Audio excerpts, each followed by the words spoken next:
Good afternoon on what is a bright, sunny and breezy day. It is Friday the 2nd of February and I'm in the reading up with a nice hot cup of tea and another parcel to a box. What I've got in here is a copy of MI9 by Helen, A History of the Secret Service for Escape and Evasion in World War II. Helen Fry is an author who's written several books on espionage, especially during World War II, that I wanted to read. And this one sort of like popped up in the sale, so I grabbed the copy when I could.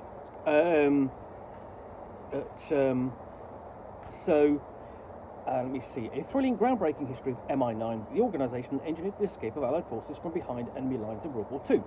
When Allied fighters were trapped behind enemy lines, one branch of military intelligence helped them escape, MI9. The organisation set up clandestine routes that zigzagged across Nazi-occupied Europe, enabling soldiers and airmen to make their way home.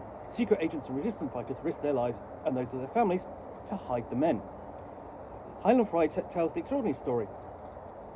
She provides a gripping account of astonishing evasions, breakouts from the infamous Nazi prison Colditz Castle, and the ingenious gadgets designed by MI9's Christopher Clayton Hutton, the inspiration behind Ian Fleming's Q, which aided escape.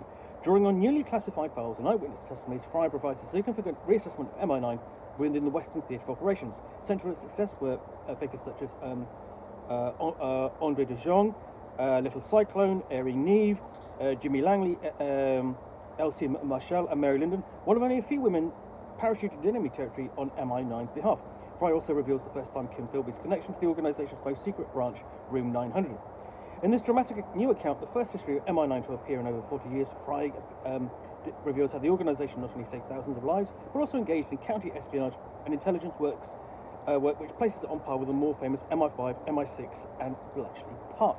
Now, the thing is with this is that everyone will have heard of MI5 and MI6, MI5 dealing with domestic intelligence and counter-operations, and MI6 dealing with foreign espionage. So MI6 is basically best known as the home of characters like George Smiley or James Bond.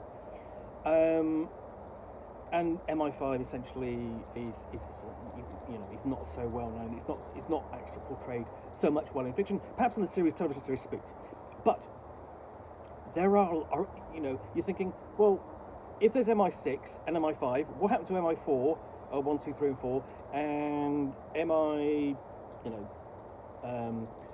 8 and 7?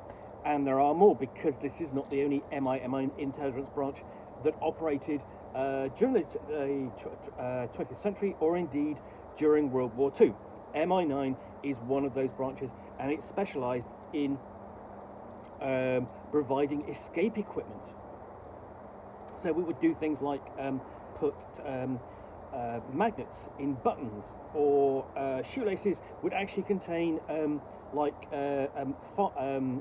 cord, which you basically for sawing through metal cord for sawing through prison bars, that sort of thing. Maps would be sewn into cloth board games maps, that sort of thing, and currency hidden. So we open up, and here we have sort of like an image of like some of those objects created. Items actually inserted into records, which you then smash and use the contents to help in escape. And some of that those escapes, and it doesn't mention Colditz in here, and some of those escapes and that equipment is discussed in Castle Colditz, for example, the book that I read and did an unboxing of by Ben McIntyre.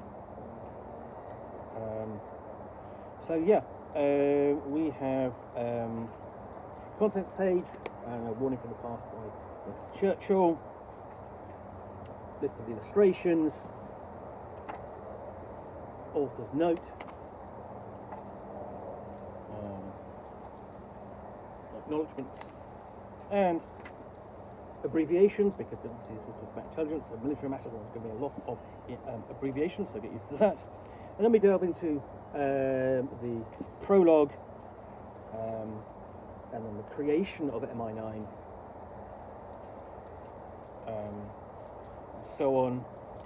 We've got a map there of the routes that were set up across Europe to, ferry downed airmen across the occupied Europe through to Spain, and escape.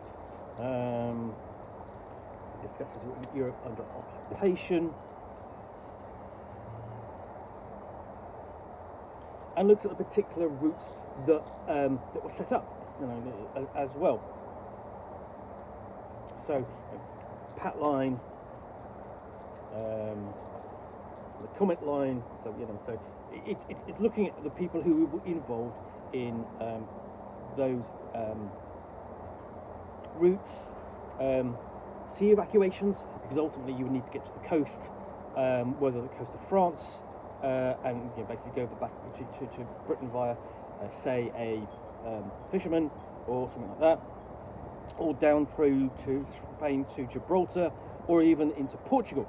So then we have illustrations. We've got an image there. That's going to be Castle Colditz, subject to the well-known book by Pat Reed, television series, and films, and also board game, now published by Osprey Games.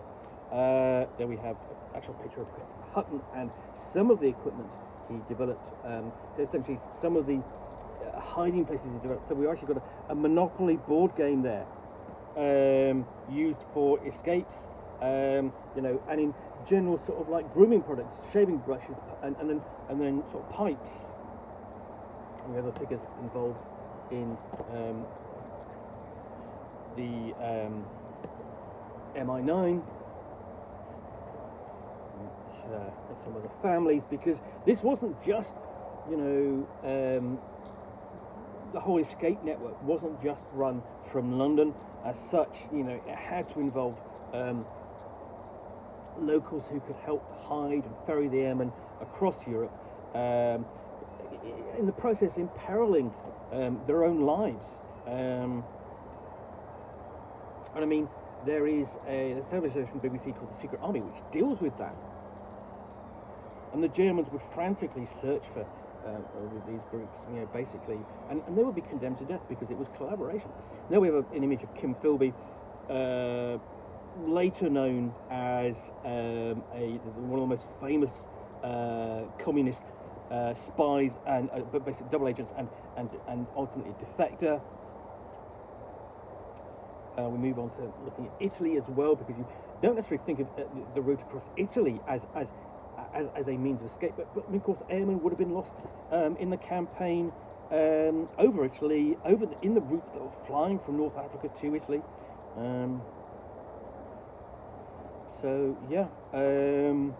And then we've got lead up to D-Day with basically a discussion of Operation Marathon.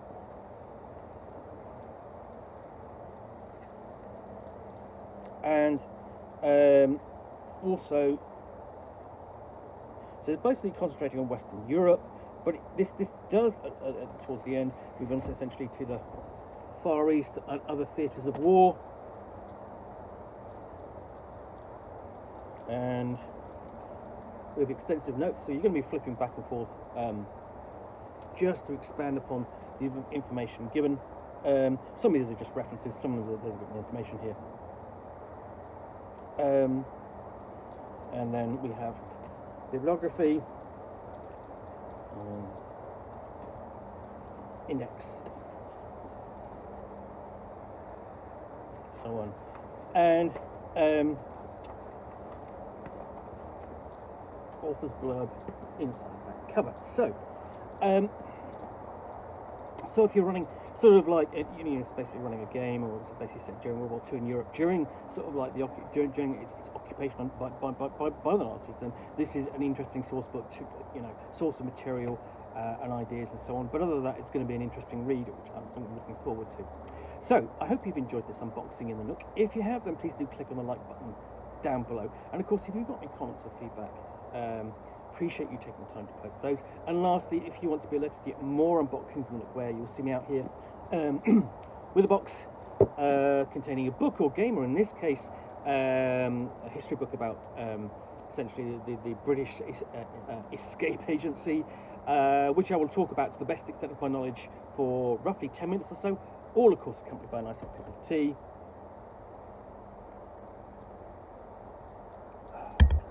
Then please do click on the subscribe button down below. Thanks again for watching another unboxing the Nook. I will be back again soon with another one. Bye for now.